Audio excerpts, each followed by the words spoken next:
decisions to annex large tracts of land for development are of concern. So I need you to tell me what your thoughts are on the development, specifically Bryce Canyons.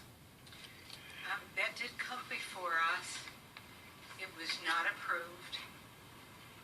When it was proposed to us, we did consider whether it would be a good thing for the city or not. We approved the EIR, and we did change some made some general plan amendments.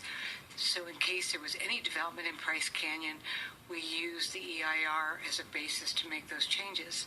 We later rescinded those actions. But the process for annexation takes a long time, and we were just in the process of reviewing it, but rescinded our action, and we did not approve it. Thank you. Chris? Well, I think Spanish Springs was a very large project that developed a lot of consternation and concern amongst the residents. As a council member, our role is to try to evaluate projects and to critically analyze them and see if we can develop solutions that work for the community.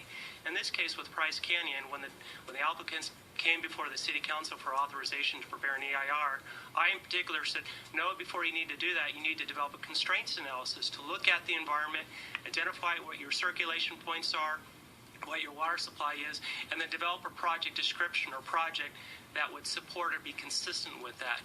In the end, based on the feedback from the community, the City Council did not approve the project over a multitude of concerns.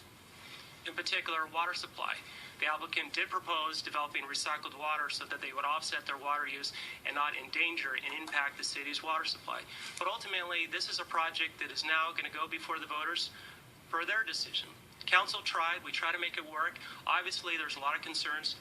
It's up to the community to decide what to do. Thank you. Shelley? So the question is the opinion of development in that corridor. Is that the question? I mean, it seemed like there was overlapping questions. Is it a philosophical question? There's a lot of different aspects to this, and I think some of the people were trying to get at the quality of life in Pismo Beach and how it would change if we developed and acquired more property and did more development and became more urbanized. And would that just ruin the slow life concept here? Well, it depends on the scale and mass of the development in that area. It certainly would impact. Now, if you want to talk about the specifics of Spanish Springs, you can go on what Chris said. That development was not approved. There was a referendum, and so the council said, well, there's a referendum to take that off the docket, and then the developer said, we don't want to move forward. So we said, fine, we won't move forward with Spanish Springs. But if you're talking about a large-scale development, you're going to have impacts. You're going to have more traffic.